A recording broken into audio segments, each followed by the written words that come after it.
Good evening. We will call this meeting of the Caneo Open Space Conservation Agency to order. And if you would stand and face the flag for our flag salute. Hand over your heart.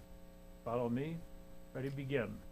I pledge allegiance to the flag of the United States of America and to the republic for which it stands, one nation, under God, indivisible, with liberty and justice for all.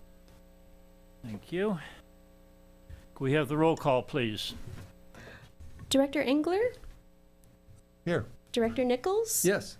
Director Sullivan is absent. Vice Chair Newman? Here. Chair Huffer? Yes. Thank you very much. Item 3, we have no presentations and announcements, at least as far as I'm aware. I don't see any public, so we have no public comments.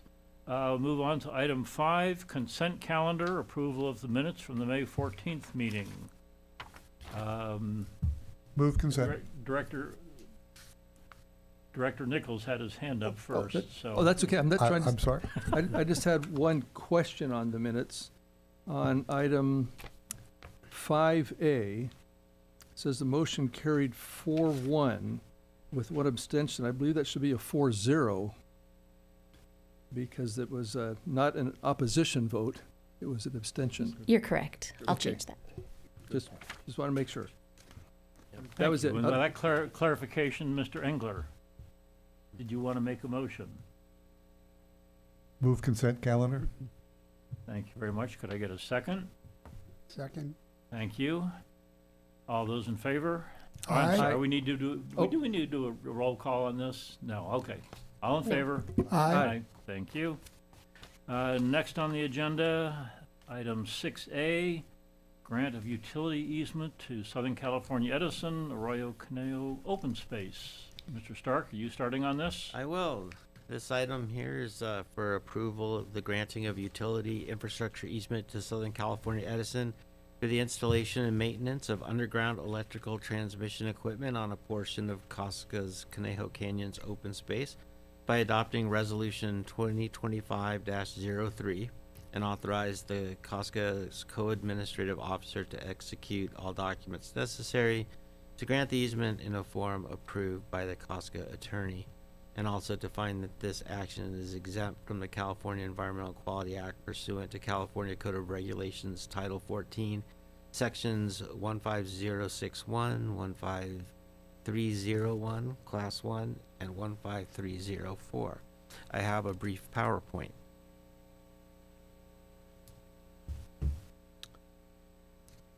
So Southern California Edison currently supplies electricity to the Callegas Municipal Water District Pressure Regulating Station Number 9, which is located on property adjacent to COSCA open space and they're currently supply that power via overhead power lines.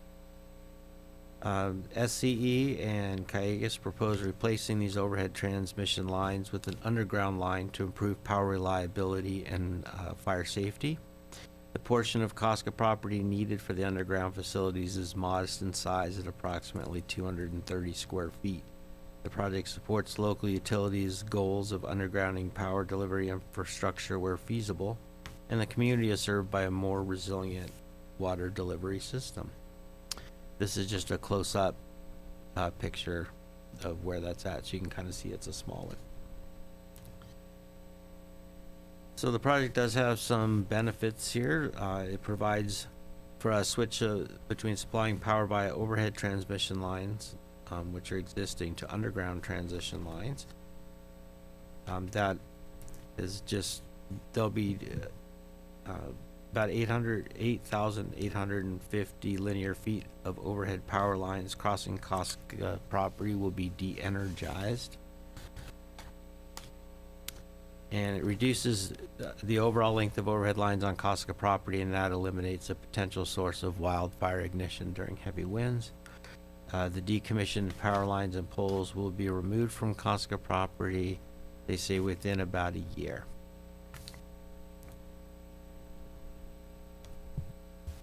So here's the engineering drawing.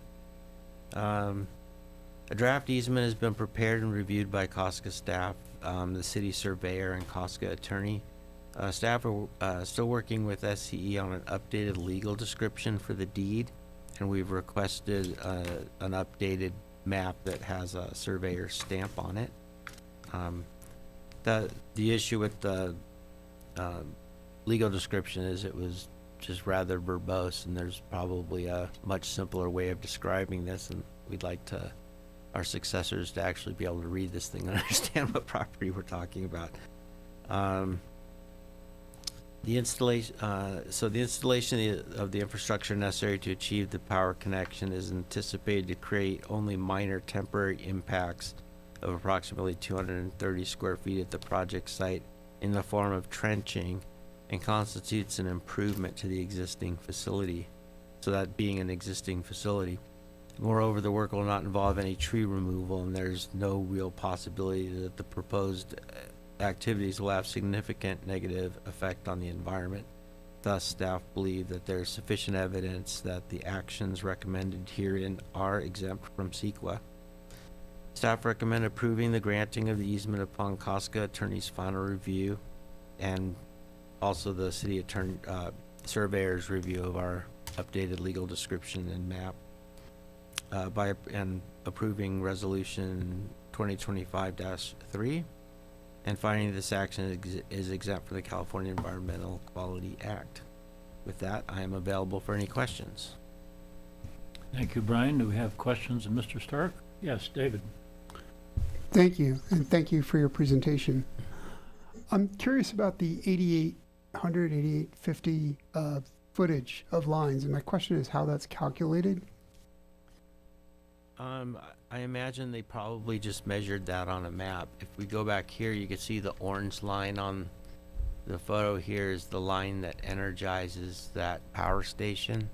There is existing electric transmission infrastructure throughout Arroyo Conejo, and they've got multiple lines kind of running up through there. This is one of them. There will still be some electric infrastructure running up through the Arroyo, but this reduces the amount of that.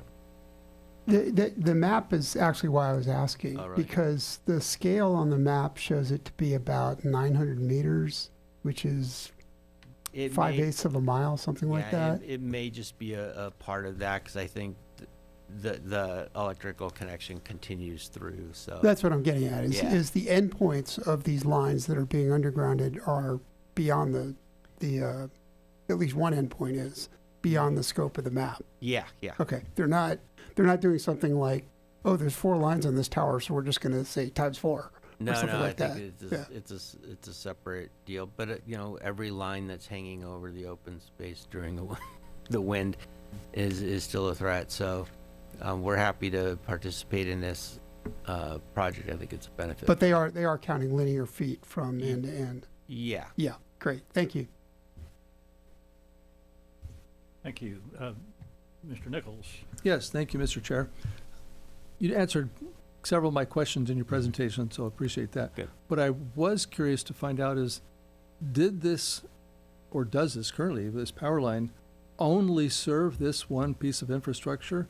And so by making this connection, it's not going to affect any other customers? Or is the substitute going to also serve other customers? So the substitute actually comes out of this subdivision here, so it's already serving them, and it's so much closer.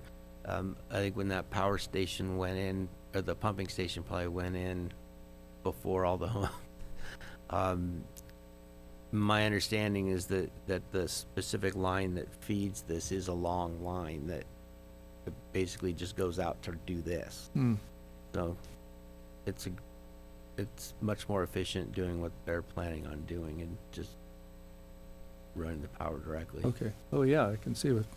Yeah. That's quite a length that will benefit from its removal as a Yeah. result of this, so good. Thank you very much. Thank you, Mr. Chair. Mr. Engler. Thank you, Mr. Chair. Yeah, anything that we can do to harden our infrastructure out there in our wildlands is a good deal. These lines are going to be permanently removed after about a year or so. They're going to be de-energized now and then permanently removed.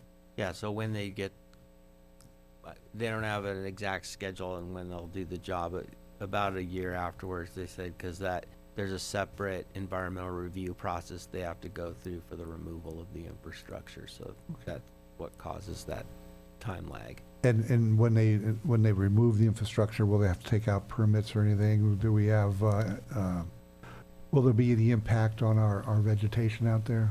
I imagine it would be minimal. The line kind of, there's sort of some access down underneath it, and most of this type of work, they end up using helicopters Yeah. anyway. Mm-hmm. So there's like, the footprint on the ground is usually fairly small.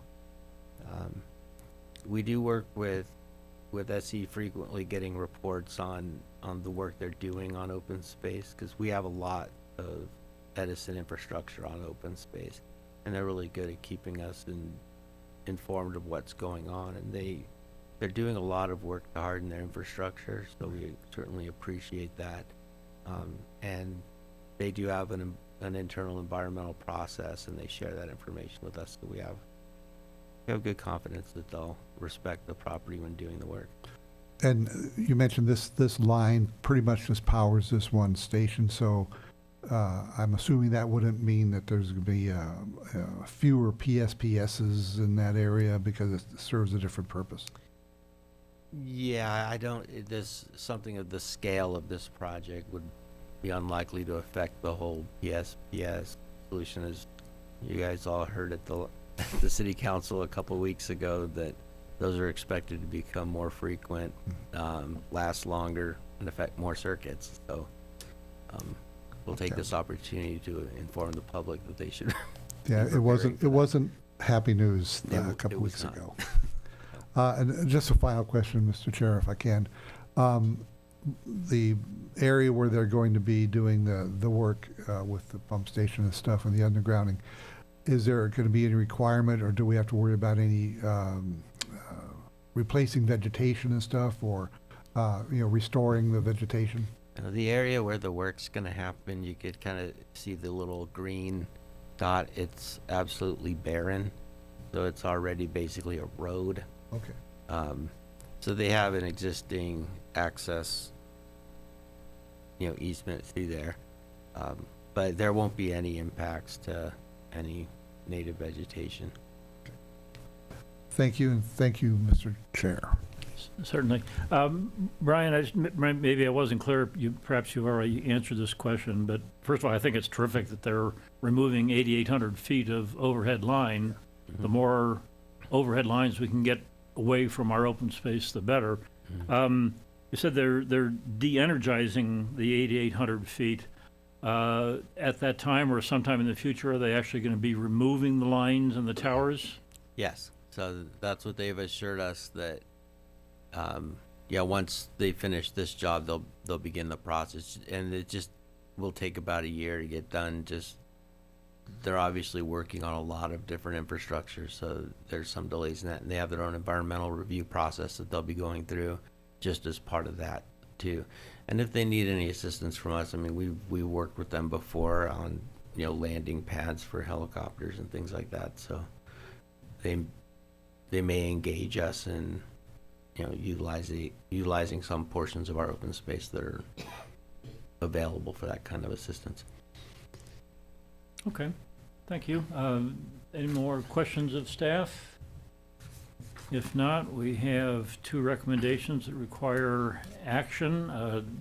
We do need to have a roll call vote on this. Thank you. Yes, Yeah, so move staff's recommendation 1 and 2 also to note that it is not a Levine Act item. Will that suffice? I think, Or that it is, It I'm is sorry, one. that it is one, it's a yes. Levine Act item. Yes, so if you're an owner of SCE, you can't do this. doesn't Okay. affect me. All right, so we have a motion. Second, thank you very much. Roll call, please. Director Engler, Yes. Director Newman, Aye. Director Nichols. Yes, Chair Huffer. Yes, Motion carries 4-0. Director Sullivan absent. thank you very much. Item 7, information items. 7A is Arroyo Caneo trash removal update. This is a verbal report. Will this be Yes. you also, Mr. Stark? Yes, so that's, you get me all night. So yeah, this item, I'm not sure why we're making a CEQA finding, but we're making a finding that receiving this verbal report is not a project as defined under the California Environmental Quality Act. There was also a CEQA finding made at the time of the approval of the actual project. So on May 14th, the COSCA board awarded a contract to Woods Maintenance Services for trash removal as part of phase 2 of the Arroyo Conejo trash removal project. The scope of the project covered an area measuring 75 feet from each stream bank along a 4,300 linear foot section of Arroyo Conejo Creek. The project is now finished, so I brought a few slides to share. So most of the trash that comes down here, the creek, is brought through the urban storm drain system, and also originates just from urban litter blowing in and encampments of unhoused individuals upstream and on the site. Trash impacts native habitat areas by contributing pollutants to local waterways and creating dangerous conditions for wildlife. You can see these are before and after photos, the best I could get. It's also unsightly and contributes to the greater problem of litter accumulation and the increase in microplastics in the ocean and even our human food web. Removing trash is an important part of stewarding environmental quality and biological resources and contributing to enhanced environmental and public health. The Phase 2 project added to Phase 1 reach of the project that was cleaned in 2024. Together, the full project cleaned an area 6,400 feet in length for the entire related floodplain. The Phase 2 area was a little more challenging area to clean because vehicular access is much more challenging in this area. We don't have roads through most of this area. And the trash is spread out over a larger floodplain area. While the Phase 2 project area was larger, the trash volume was somewhat similar to Phase 1.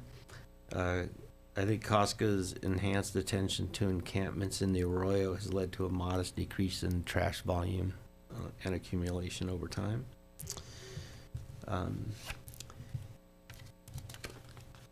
think these are the most satisfying projects because so much in managing the environment doesn't give you instant gratification, but here in just the course of about 6 weeks of work, just made a really big change in in the conditions down there. The Phase 1 trash removal yielded 13.4 tons of garbage. COSCA held a volunteer cleanup event also in 2024 that removed 3.5 tons of garbage, and Phase 2 removal yielded 16.6 tons of garbage. So for a total of 33.5 tons of garbage. Although it sounds more impressive when you say 67,000 pounds. The Phase 1 cost was $87,400, and that was $62,400 was paid by COSCA, and the city's Public Works Department paid $25,000. For Phase 2, the project cost was $268,000 roughly. COSCA paid $33,600, and the Department of Public Works paid $235,000. And this is my opportunity to say in front of the whole community how much we appreciate the city and their Public Works Department for participating in this project. It was a great partnership. They're great to work with. And it was, so the funds came out of the city's solid waste fund, so it's a very direct link between the funding source and what we were able to achieve out there. So props to the city and their Public Works Department. The removal of accumulated trash here begins a larger process, though, however, of regular maintenance, which will include volunteer efforts and periodic contractor cleanups. We still do have an ongoing encampment issue down in this area, although it's much reduced over past years. And I think the rangers and the cooperation we've been receiving from the Thousand Oaks Police Department has really played a big role in managing that. And possibly the navigation center, we don't know for sure if that's contributed directly, but those are the types of actions that do help us in, manage an ongoing problem and housing crisis. But we think we've got the garbage down to it. What was cleaned up here is, a decade's worth of accumulated garbage. Now when we can go maintain this at a much lower cost and just kind of keep it clean and not let it ever get that way again. So anyway, that's what we have. With that, I'm available for any questions you might have. Any questions or comments for staff? Director Engler. Thank you. I understand that there's also some invasive species down there, some palm trees and that sort of thing. My understanding is that the city has a grant that's going to be taking some of those out, or was that part of this project? That wasn't part of this project. The city is doing a palm removal project, and it's nearby. I think it contributes to the overall need to remove palm trees. We're still seeking grant funds to do some of that on COSCA property, especially when they're closer to homes. It's just we haven't found the alignment with funding sources yet, but we expect, next board meeting, we'll be bringing to you an invasive species management plan for COSCA open space, and that'll include some more clear goals with where we are on palm removal and.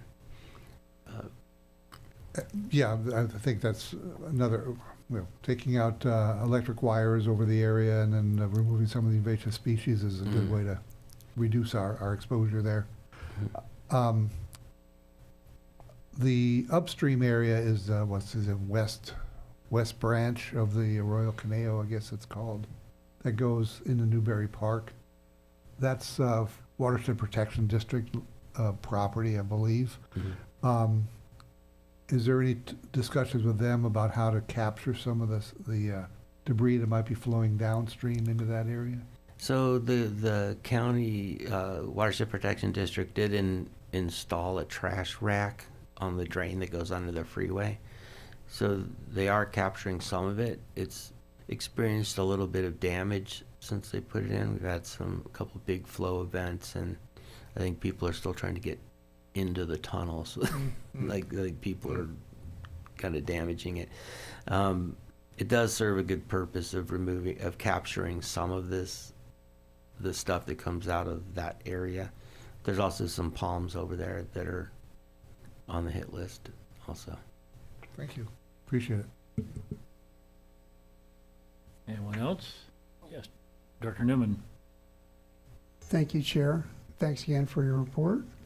Following up on Director Engler's question, is how significant a source of debris is that upstream area versus what you're pulling out of this area?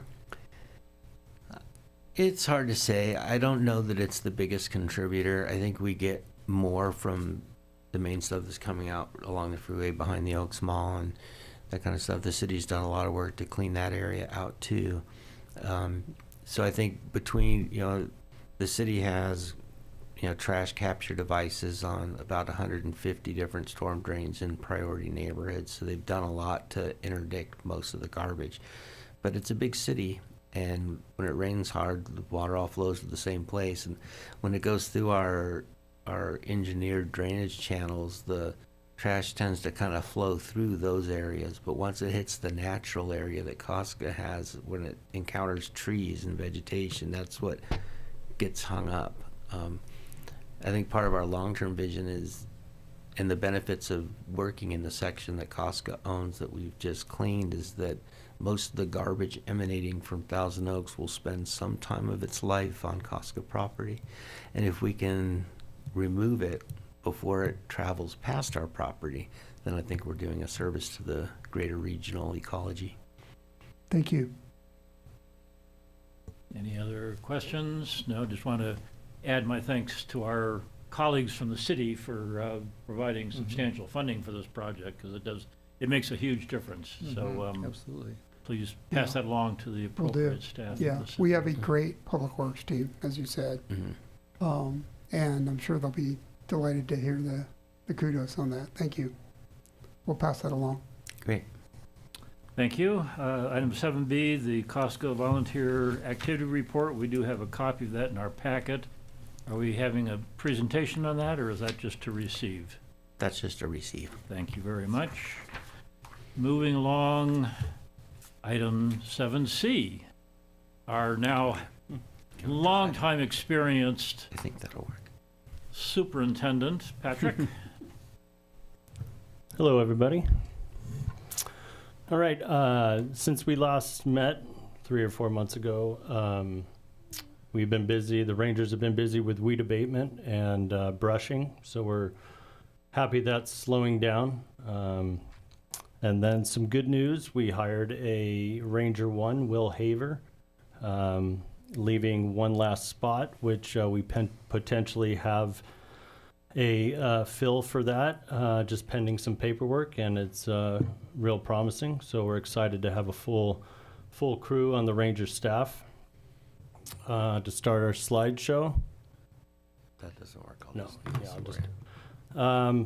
starting off with our fledgling friends. This is Ranger headquarters. This young owl roamed around for a couple days, learning how to be an owl, and then disappeared into the sunset. And then a good segue into Eagle Scout and Girl Scout projects, building habitat and hunting grounds for neighboring owls in the Olson Channel East and West, as well as Hill Canyon. Then some more Eagle Scout projects. Last month, we did some signage in Wildwood, amenity repairs in Dos Vientos, and routed sign updates in Hill Canyon and the treatment plant. So always good to be the first one to these issues. This was found by one of CRPD's groundskeepers at Newberry Gateway Park. It was in a trash can inside of a gas station hot dog sleeve. It was it was loaded, chambered, and just tossed in there. Wow. The groundskeeper just noticed how heavy the bag was and sort of peeked inside, and then the agencies worked together to get the weapon off the street. So all's good. Then we did some bridge rebuilding and reestablishing in the Hill Canyon, and this is one of the 3 Rangers did in the area. Then since we're winding the weed abatement and brushing down, we've been able to get to some more fun projects, I'd say. This is some Thule cleanup at the dam, and then some large tree removal over some of the trails. What we got here? So wildlife callouts and trainings in the last couple months. It's tarantula mating season, so they've come across several of those. We have a snake eating a squirrel. Then we had a king snake stuck in a valve box, which they were able to help the fella out and get him out and release him. And then since there was so much encounters with snakes this summer, we did a little training. That's a real rattlesnake. So the Rangers got brushed up on their skills with that, and even our own Jody Dixon was participated, and she's now an official snake wrangler. This isn't the rattlesnake that ended up in the kitchen at the Ranger No, headquarters. no, that one we don't know where it is right now, but they plugged up all the holes pretty good, so they haven't seen it lately. And then lastly, as October inches closer, the park seems to be getting more and more haunted. Maybe Rancho Pochero has some table ghosts.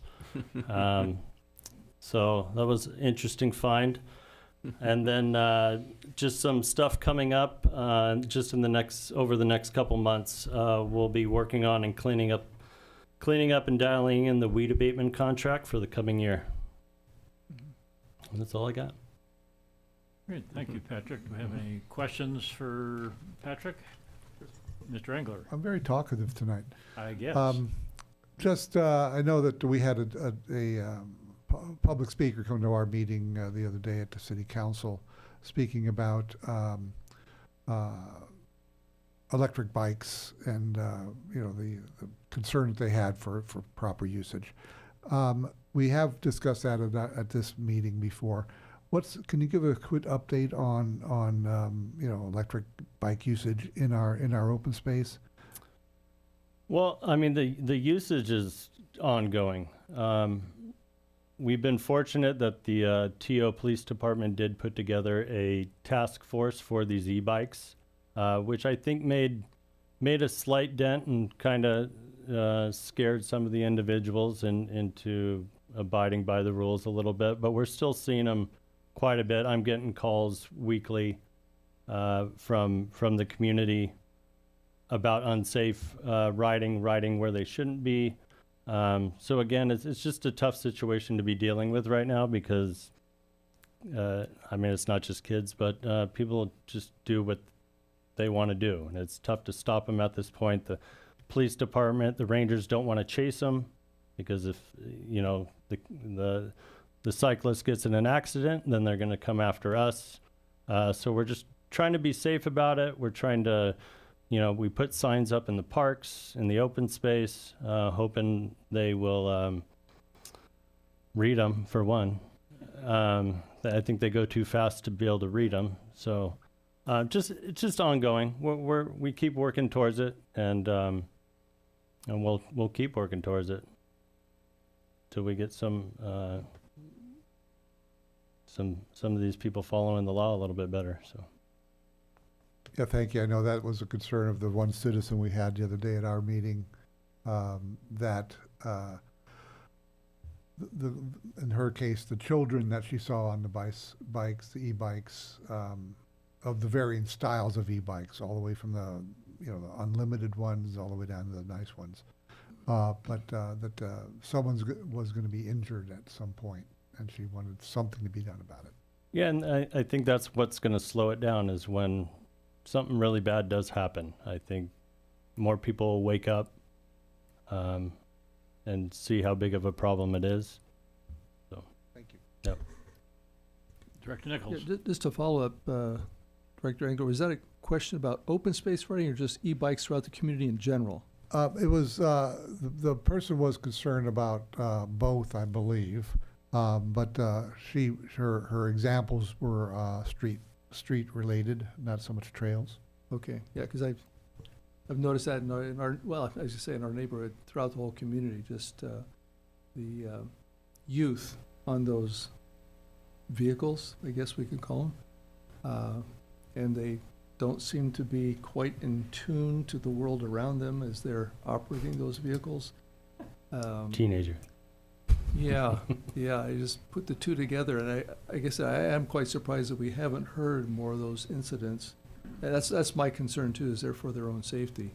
One was right in front of our house just this week, and it just that close, and just thought, wow, so yeah, it's a concern, and I know that we can only do so much with our law enforcement personnel. Open space is a whole another issue, but yeah, it's just an educational process and including a lot of parents' involvement. So, it's got to keep after it. But thank you for the report. Director Newman. Yeah, following up on that theme, making a full house. I too have observed the same thing on city streets. I was recently on a ride along with two deputies where we came on this kid who was driving recklessly, speeding, zipping in and out of cars. And deputy's first question was, do your parents know you're out here? They're like, he said, oh yeah, my dad got me this bike.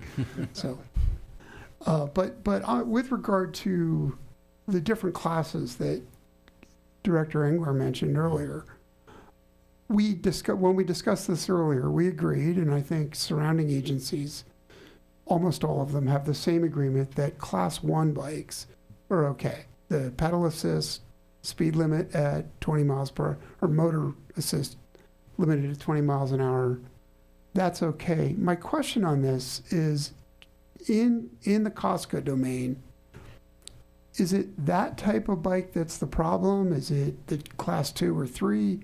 Is it the out of class, what are really unlicensed motorcycles? Where is the biggest problem area? So the problem area is the out of class vehicles. These are electric motorcycles. They're capable of speeds much more than a class 1 Right. bike. I mean, there are more e-mountain bikes, which are generally the class 1s. There are more of them than there used to be. And, you know, motors keep people on bikes longer. So in a way, it's a recreational outlet that's still valuable for people. And even people that may not need the motor get one because their friend got one and now they can't keep up. So, but I think it's kind of the wave of the future. We may not be seeing that many unelectric bikes at some point. But it doesn't sound as if you're saying that the ones we have permitted, the class 1 bikes, doesn't sound like you're saying that's a problem. No, People are, on the whole, are we do sometimes get a call on, you know, because trail courtesy is really where it all lands. Yeah. So we do extensive community education and trying to get the word out on courtesy, that our trails, COSCA trails, are shared trails, and we do need to respect all the various users, and that means we expect our mountain bikers to be courteous and, you know, to avoid situations that create danger for others. I think we've done good work with the mountain biking community over time, and I think by and large they're a respectful group of people. So I wouldn't just say there's no mountain bikers group, that are bad. It's like there's always that one guy, sure. But no, we're not. I wouldn't characterize those as being the problem. I think the speeds generated by an electric motorcycle are what create the anxiety and the potential danger. So those out of class bikes Yeah. would be the main. Because even the like main issue. and no one's, they really aren't making like say class 3 mountain bikes so much now. We're not just seeing those in the marketplace, because at a certain point as an electric mountain bike rider myself, I know that at a certain point going any faster doesn't really do you any good. Right. It's a I think 50. those are capped at 28 miles per hour, and there's So that's 20 for a class 1. for class 3 though. Yeah, I'm so saying. class 3 is 28. Yeah, and for I'm not sure I'd want to be going 28 miles Nobody an hour needs on the pedal some assist. single track. Yeah, you can go 28 downhill on any bike. Right. So in fact, the non-electric bike's easier to control at high speed. So I think a lot of people might actually be going slower downhill on them, only because the performance is less than a non-electric bike. But for the most part, yeah, those are not the calls we're getting of concern, though.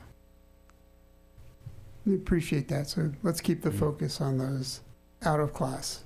Yeah, and that's what Out of unlicensed motorcycles by another name. Yeah, and Yeah. TOPD is doing a lot of work in that area, and they're looking at working through the schools to try and get information out to parents, just explaining what these things are and what the safety risks are and the legal risks, because the electric motorcycles don't fit the DMV's definition of bicycle. So bicyclists enjoy certain immunities on the road, and those are not afforded to the riders of these bikes. So technically they're supposed to also have insurance. So parents can be liable for some of that. We haven't seen that, but there's a risk in terms of that liability. Thank you. Well, since we're on this theme, Patrick, and this is probably more of a Park District comment or question rather than open space or streets, but you mentioned briefly signage, which kids probably aren't reading or anything, but I know over at Canal Creek South, where I spent a lot of time, there are signs all around the fenced-in area about e-bikes and the fact that even Class 1 e-bikes are not allowed on turf. Now, that doesn't stop them, but at least the signs are there. But it's a little easier at Canal Creek South with the fencing, but I was over at Dos Vientos last Wednesday refereeing, and there was a group of about 8 or 10 young men who were on various motorized vehicles, and I wasn't taking the time to classify them as 1, 2, 3 or motorcycles, but they were zipping all over the place until I suggested that maybe they should find someplace else to do it. But are there signs at other parks like Dos Vientos and Borchard and some of the others? Absolutely. Yep. Okay.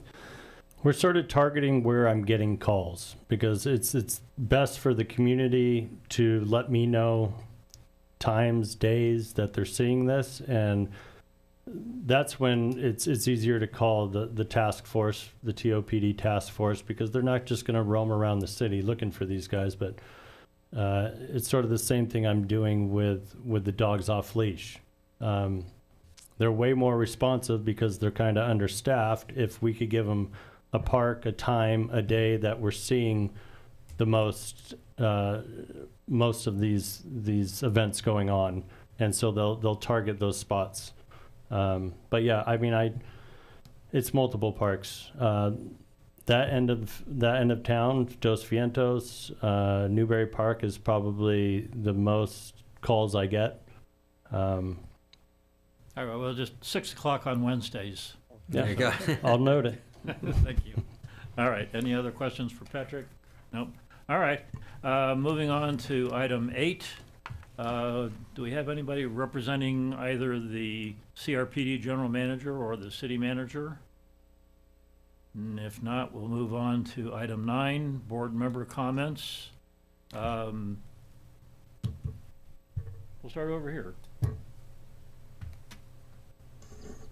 No comment. Thank you. Mr. Director Nichols, Director. No Director comments. Engler, after No all that, you comments. have I'll pass the nothing to say? baton. I've got nothing to say. All right, all right. Am I correct? There is a trail workday coming up?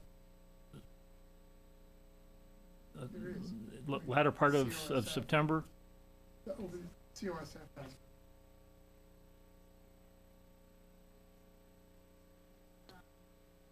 With National Public Lands Day.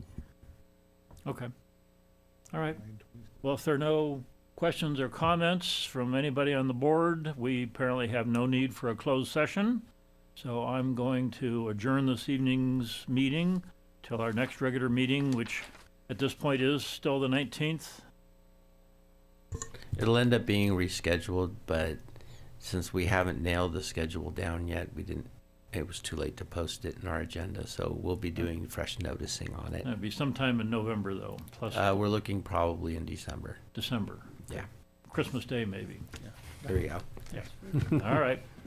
Thank you very much.